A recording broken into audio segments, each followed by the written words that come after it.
about you. Your eyes, your lips, your lovely white throat. I can feel it pulsing under my hands, throbbing. Don't, Frank, you're hurting me. You're choking me. No! Midnight, the witching hour when the night is darkest, our fears the strongest, and our strength at its lowest ebb.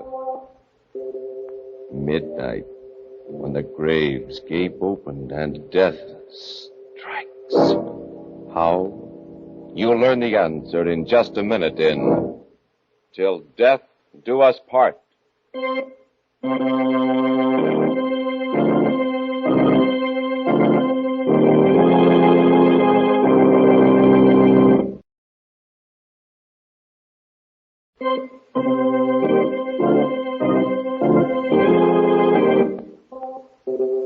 And now, Murder at Midnight. Tales of mystery and terror by radio's masters of the macabre. Our story by Joseph Ruskell is Till Death Do Us Part.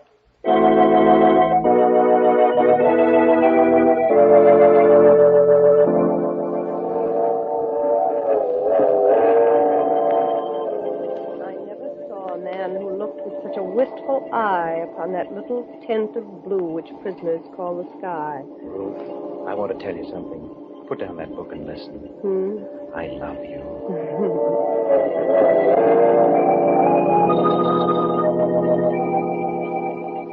Some love too little, some too long. Some sell and others buy. Some do the deed with many tears and some without a sigh. You hear me, Ruth? I love you. Some do it with a bitter look. Some with a flattering word. Professor Clark. Yes, Professor Clark. Love me, darling. Wildly? Put the book away. Almost there now. Bridal suite waiting. Oh, Frank. Promise you'll always love me.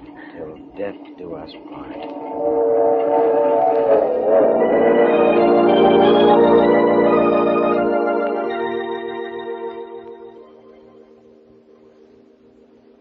Another glass, darling. Come on. It's sweet to dance to violins when love and life are fair. To dance to flute, to dance to lute is delicate and rare. But it is not so sweet with nimble feet to dance upon the air. Frank. Darling. You've hardly kissed me. Why are you looking at me like that? You're so lovely. Come over here to the couch. A shy bridegroom in this day and age? Darling, why are you acting so strangely? Well, if the mountain won't come to Mohammed... Come here, my lord and master. Kiss me. Oh, Ruth, I love you so. Darling, why do you keep staring at me like that? Frank! Ruth, no. Darling, what's the matter? I don't know. Please, Frank, after all... No, don't come near me. Don't touch me. Ruth, something terrible is happening to me. It's a feeling... It's too dreadful to believe. What is it? When I take you in my arms, when I kiss you, I love you and I want you so that I feel a hideous urge to... To what, darling? Strangle you to death.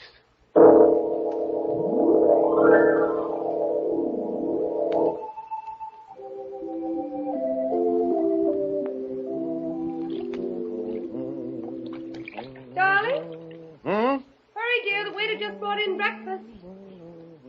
What are you doing? Shaving. Finishing up now.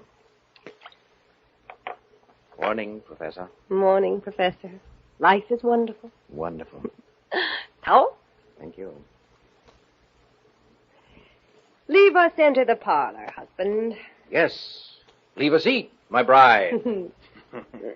Ah! What feast is this that tempts me palate? Fall to, spouse. Ah! Citrus, my favorite ice squirt. I'm so happy I feel like dancing. It's sweet to dance to violin. Yes, that's right. How's it go? It's sweet to dance to violin. When love and life are fair. Eat, dear. What's wrong? I guess I'm not very hungry. Frank, you're thinking of that incident last night again. You are, aren't you? How could I have said that to you? I can't understand it. What got into me? Now, darling, you're to forget it. Don't talk about it anymore. Don't even think of it. It was just your little joke. Some joke. Wonder I didn't frighten you to death. Well... The funny thing is, the next minute I was laughing at myself, and so were you. But when I said it, Ruth, I can't explain it. I can't eat now. Frank. It was like an obsession. Yes, that's it. It was an obsession. Ruth, you're a psychologist. What does it mean? To have felt that horrible urge to do that to you. To you, I must have been mad. Now, darling, don't say that. Don't spoil our honeymoon with this nonsense. You'll be talking things into yourself. I don't know what it is.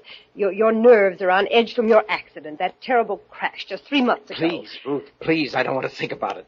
I can still see it, that horrible, twisted wreckage. Well, you're lucky you're alive. Be thankful I am. She was hitting 80, showing off. I couldn't stop her, that daffy little sister of yours. Darling. I'm sorry, dear. I'm sorry. I dare say I felt as awful about it as you did. Brilliant student, could have been one of my best if she'd ever opened a book.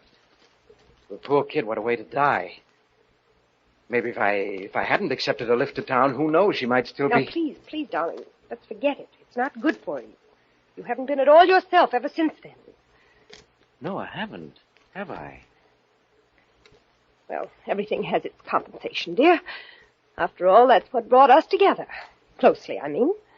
Yes, that's right, in the hospital. What? You were an angel. Oh. Well, you were just an angel from heaven, the way you helped to nurse me through all that time, when I was only half conscious. Nursed me and read to me. Read to me? Yes, the way you read to me. Why do you say it like that, Frank? Well, I don't know. There's something you read to me over and over when I was barely conscious. I've heard it ever since, deep down. I can't seem to recall it, but I feel that it had something to do with my crazy behavior last night. A line. It's still with me. It never seems to leave me. Seems to make me want to do something horrible. Now, Frank, stop talking. You're ill again. You're pale as a ghost. What was that line? I've got to know. Please, darling, please, stop shouting. I'm with you. Your love is with you. Now kiss me, dear. Hold me tight. Oh, so lovely. Everything about you. Your eyes, your lips, your lovely white throat. I feel it pulsing.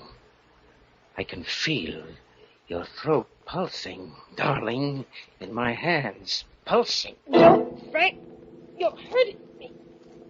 Oh, you're choking me. No!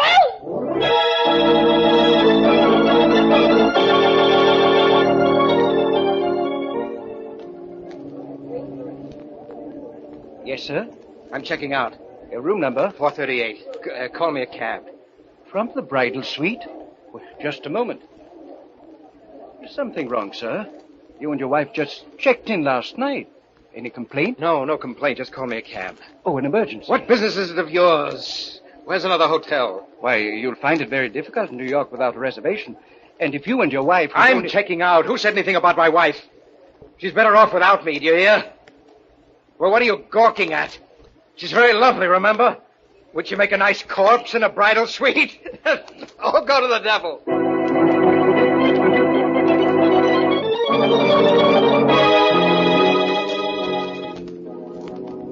Where to now, mister? Where now? Just shake off that other cab. I did 3 hours ago. I told you 10 times. What now? Just drive around the park. We've been around and around and around. How long can this go on? That line. What was that line? What was it? Huh? What was that line? Look, pal, we going over that again, too? What line? You want the 7th Avenue line? If I'm not talking out of turn, Bud, you must have lifted quite a few today. Get me to a hotel. We tried a dozen. Remember, they're full up. Hey, just who are you, mister? What's your racket? What's that to you? Okay, I just asked. I was a teacher, cabby, in a woman's college. But that's only a blind. My name is Jack the Ripper, see? but some people just call me Bluebeard. Bluebeard? Huh? This is the end of my line, chum. Pay up and get out. No, I won't. You can't make me get out. You can't. I can't, huh? No, because if I do get out, I may go back. And if I go back, don't you understand? I'll kill her.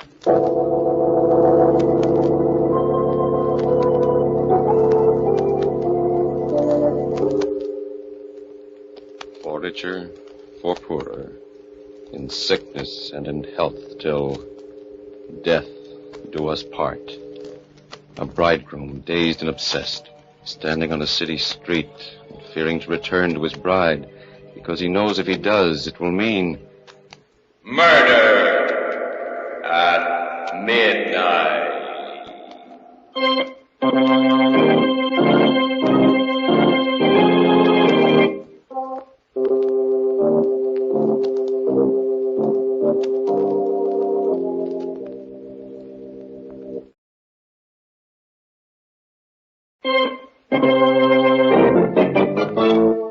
And now, back to Murder at Midnight and Till Death Do Us Part.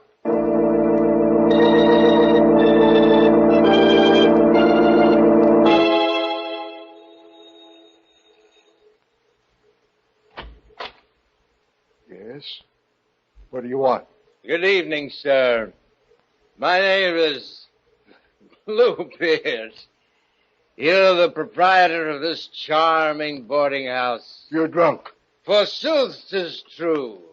May I tarry the night? No vacancies. Go on now, get on your way.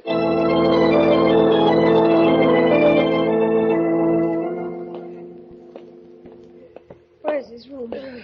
Top floor, rear, Mrs. Clark. He came in about an hour ago, drunk as you please, and he asked for a single. I'm not one to rent to drunks, mind you, but I can see he's real educated. And a gentleman, though a queer one, if you ask me, with his eyes all bloodshot. Well, here it is. Did he say when he'll be back? He said he was going for his bags. I'll just wait in his room if you don't mind. It's all right. I'm his wife, I tell you. Well, I don't know. Something mighty fishy about all this. Well, excuse me, there's the hall phone. If it's not one thing, it's another. All right, all right. Hello? Yes? Who? Who?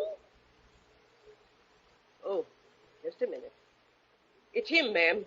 He wants to talk to the lady who just came in. Let me speak to him. Hello, Frank. I saw you go in.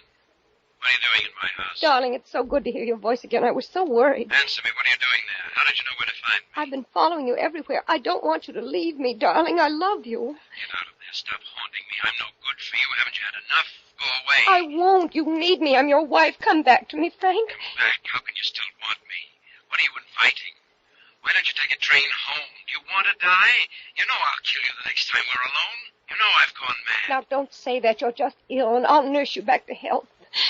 Oh, Frank, this is your wife talking. What sort of spineless thing do you suppose you've married?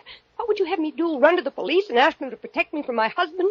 Run to the police and cry that the man I love wants to kill me? Run to the police and tell them... Police? That's right. Of course. Why didn't I think of that before? No, Frank! Frank, what are you going to do?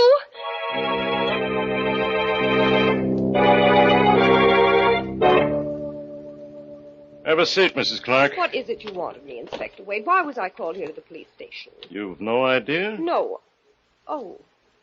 Is he here, my husband? He told you? But I thought he was just drunk. Oh, I told him not to come here. I told him not to. Then it's all true? Yes. This beats anything I've ever heard. Man loves wife so much he wants to strangle her. Kisses her. Gets an irresistible yen to choke her to death. And on their honeymoon. You want to prefer charges? Prefer charges? What for? Well, attempted homicide ought to cover it. I won't. He's my husband. I love him. I'll stick by him no matter what. But he ought to at least be sent to Bellevue for a mental. Oh, no, you won't. There's nothing mentally wrong with Frank. Nothing at all. It's simply nerves, the result of an accident he had recently. This really takes the cake. Mrs. Clark, another thing that puzzles me. Yes? He kept raving about a line when he staggered in here. as if it were life or death. A line of poetry he couldn't remember. Wanted me to tell him what it was. Confidentially, I've only read one poem in my life.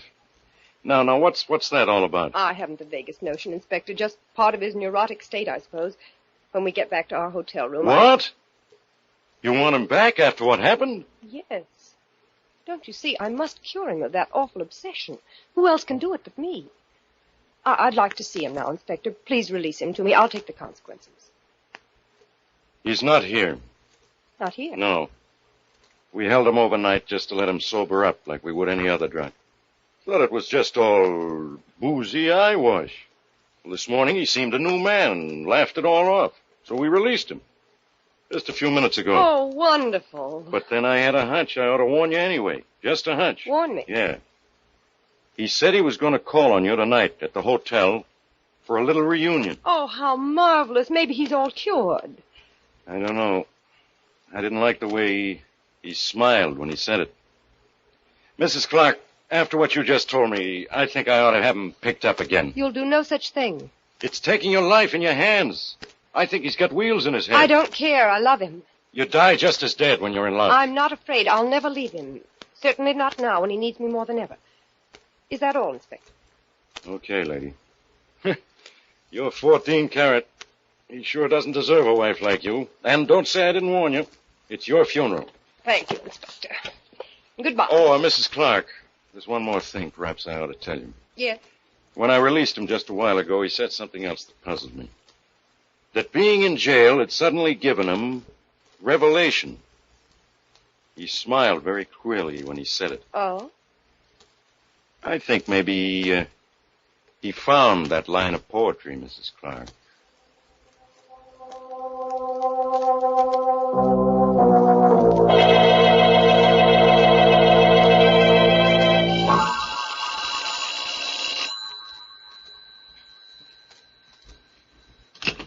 Hello? Ruth, Where are you, Frank?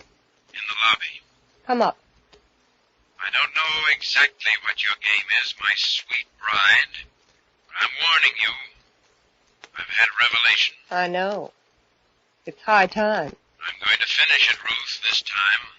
You asked for it. Come up, Frank. Sure? Sure. Your funeral.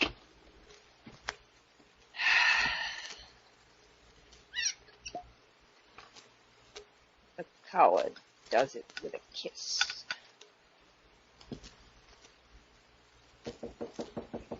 Come in, Frank. The door's open. Throwing a party, my dear? Yes, Who's invited? you and I. What are we celebrating?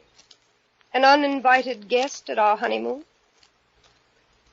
Death has come with you, hasn't it, this time? Yes. Shall we drink to him?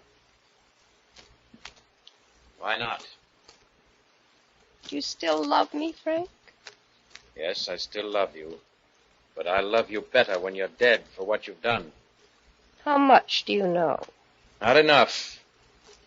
It came to me in jail last night. The jail had something to do with it. How, I still don't know, but enough to make me remember something you whispered in the hospital when I was just coming to. You said, "I'll get my revenge, Frank. Do you hear me? I'll get my revenge." Splendid. Hey, from memory. What else? Enough to make me realize that you hate me and have always hated me, although you pretended otherwise. Brilliant. Say loved and hated you. Go on. And that somehow, I don't know myself in what way, but I'm sure it must be a very clever way, as your psychology students would agree, you've been coldly, deliberately torturing me, trying to make me think myself a maniac, or have others think so. Close enough. Why, what I can't understand is why you did it, or why you weren't afraid that I'd really murder you. You'll soon find out. And I'm convinced now that you've done it all with a single line. A single line of poetry. In my jail cell, I was sure of it. The very walls seemed to tell me, I don't know why, that it was a line that you kept reading to me at the hospital, over and over and over again, that made me think I wanted to kill you. And what was that line? That's what I'm going to find out. Right now. Don't come any closer, Professor. no, it's perfectly ridiculous. Looking at you now, close to you where I can almost touch you, that crazy obsession is still with me. I laugh at it intellectually. I know that you've tricked me into it by some very obvious power of suggestion, but I still feel that way. Don't come any nearer. I'm warning you. Isn't it eerie? I still love you and can strangle you for my love. And will. Stay where you are. You're not going to kill me, darling. I'm going to kill you. Now, do you see why I wasn't afraid of you? That gun. You've had it all the time. Correct, my love. Right here in the wine table drawer. I've planned this all along, Angel, from the very first. Before we were even married. Yes, your intuition was right. From the day you and my little sister were brought to the hospital after the accident. From the day she died, and the doctor said you'd pull through. I planned it all. And it's worked out like a perfect equation every step of the way. Why? Why? I had to commit the perfect crime, and I've done it. Even the police will testify that it was self-defense against a homicidal maniac. And when they find you here with a bullet in your head, they'll congratulate me. But what's this all? I still don't understand. It had to be the perfect crime because I must go free. You see, one life has already paid for yours. And quart for quart, your blood is worth no more than my family's. I don't understand this at all. What did I ever do? You killed my sister. I killed her? She told me before she left on that drive with you that she was going to crash the car. She left before I could stop her. She told me everything, Frank, including what you'd done to her. Everything. I see. So that's it. Well, I don't suppose it would be of any use my trying to convince you. No use. I've waited a long time for this moment. Revenge is sweet. And it was such fun to torture you. I used a weapon I knew. Of course, it was power of suggestion. Sure, you guessed it. But what a pity you don't know the line yet. What was it? What was it? Tell me. Tell me. Don't keep me in torture. Keep back. Think hard, Frank. Think all around it. What about a jail and the revelation it gave you? What about a famous poet who wrote a famous poem while in jail? Why... Yes? Oscar Wilde. That's it. Yes, that's it from Oscar Wilde, a ballad. Of course, a ballad. The Ballad of Reading Jail. How could it ever have escaped me? Why, you witch, you've even been reading from it on our honeymoon. But what part? What verse? What line? What was the line? Don't take another step or I'll pull the trigger. Give me the line, I say. I still can't think of the line. Keep back or I'll shoot. Oh, no, you won't. One more step and I'll shoot. Tell me that line or I'll kill you.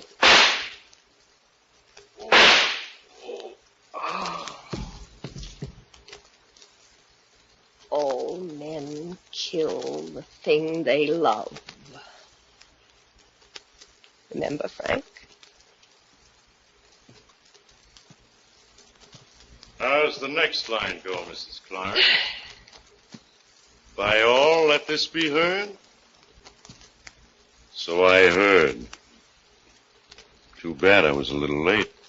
Inspector Wade. You know, ma'am, like I said, I only read one poem in my whole life. But ain't it the darndest thing?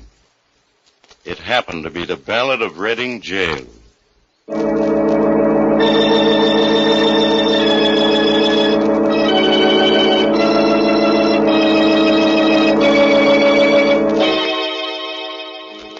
Till death do us part. A honeymoon in the bridal suite. Red wine spilled on the table. And red blood on the floor as the clock strikes 12 for murder at midnight.